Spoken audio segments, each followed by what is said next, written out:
के लिए मौजूद रहिएगा सर। हम इस डिबेट को आगे बढ़ाएंगे। सुनील साजन समाजवादी पार्टी के प्रवक्ता हैं, बहुत दिनों के बाद डिबेट में दिखाई दिए हैं। सुनील जी, मैं आपसे जानना चाहता हूं कि आप 2024 का चुनाव भले ही जीत गए हों, उसके बाद जितने भी उपचुनाव हुए आपकी पार्टी को करारी शिकस्त का सामना करना पड़ा।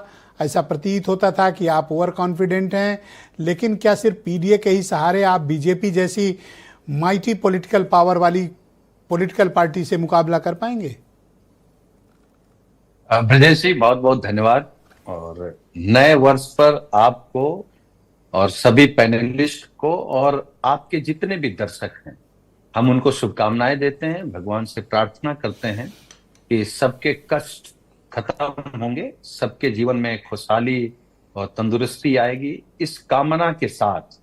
और ये सच है कि जब हम लोग ऐसी शुभकामनाएं उत्तर प्रदेश के लोगों को दे रहे हैं कि वो स्वस्थ रहें, अच्छे रहें, भ्रष्टाचार से दूर रहें, नफरत से दूर रहें, झूठी बातों से दूर रहें, जातिवादी लोगों से दूर रहें, तो स्वाभाविक है उनको उनसे दूर करने का काम समाजवादी पार्टी माननीय राष्ट्रीय अध्यक्ष आदरणीय अखिलेश यादव जी के नेतृत्व में हम लोग जमीन पर काम कर रहे हैं।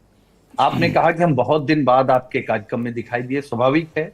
हमारे जैसे लाखों कार्यकर्ता एसआईआर में बूथ बूथ जहां भी पार्टी ने काम दिया, हम लोग काम कर रहे थे, इसलिए आपके कार्यक्रम में आपसे नहीं जुड़ पाए। जो बात आपने कही है कि चुनौतियां हैं, तो स्वाभाविक उन चुनौतियों को हम लोग स्वीकार कर रहे हैं। हम लोग विपक्ष में हैं और विपक्ष में के नाते जो जो कुछ हो सकता है वो मुद्दे भी उठा रहे हैं जहां अपने संगठन को मजबूत कर सकते हैं। आपने पीडीए की बात कही है, तो पीडीए का नारा जब हमारे नेता माननीय अखिलेश यादव जी ने दिया, तो यही बीजेपी के लोग, यही दिल्ली में बैठे मीडिया वाले लोग मजाक उड़ाते थे, कहते थे क्या है पीडीए।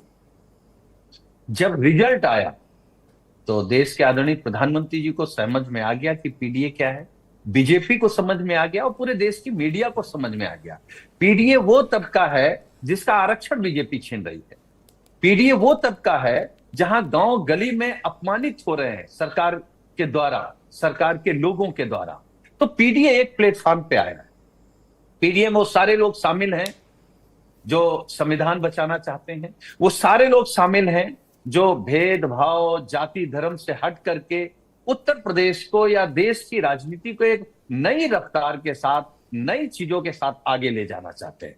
जहां तक उत्तर प्रदेश में पंचायत की बात आपने की, ब्रजेश जी आपको याद होगा हम लोग जब 21 वाला पंचायत लड़े जी, 21 में हुआ, तभी भारतीय जनता पार्टी बिल्कुल साफ थी।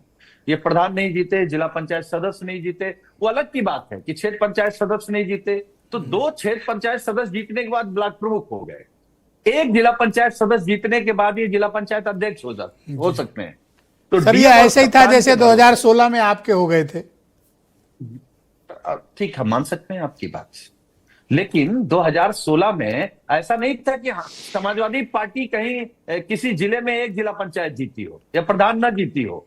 इनसे पूछिए ना, 95% समाजवादी विचारधारा के लोग जिला पंचायत और ग्राम पंचायत में जीत के आए, क्षेत्र पंचायत में जीत के आए।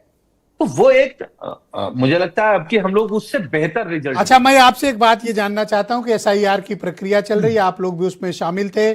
खबर यह है कि 2.89 यानी तकरीबन 3 करोड़ के आसपास वोटरों के नाम कटने जा रहे हैं। वैसे अचानक से तीसरी बार डेट आगे बढ़ा दी गई है मतदाता सूची के ड्राफ्ट की, लेकिन तकरीबन 3 करोड़ नाम कटने जा रहे हैं। आपकी पार्टी इसको किस तरह से लेती है? देखिए ब्रजेश जी, हमारे नेता माननीय अखिलेश यादव जी ने भी आज सवाल खड़े किए कि भाई जब आप जमीनी स्तर पर समाजवादी पार्टी को नहीं पीछे कर पाए, तो आखिर जब डेट पे डेट बढ़ रही है तो चुनाव आयोग पे तो हमारे पहले से सवाल हैं। चुनाव आयोग बहुत साफ सुथरा नहीं है, उस पर समाजवादी पार्टी पहले से ही सवालिया निशान खड़ा कर रही है। और फिर किसके कहने पर? भाई आपने तो सब कुछ, देखिए ब्रजेश जी, हम आप सब लोग समझते हैं जब सब कुछ कंप्यूटराइज है, सब कुछ डाउनलोड हो गया, तो आपको ओके करने में 31 तारीख को जारी करने में क्या दिक्कत हुई? फिर आपने बढ़ा दिया, फिर आपने बढ़ा दिया। इसका मतलब कुछ चीजें चुनाव आयोग के ऑफिस में नहीं तय हो रही हैं, वो बीजेपी के ऑफिस में तय हो रही हैं। यही बात हमारे नेता ने कही, यही समाजवादी पार्टी का पक्ष है, यही इसीलिए हम लोग विरोध कर जी, रहे हैं। बहुत शुक्रिया आपका, हमारे साथ कृपया मौजूद रहिएगा।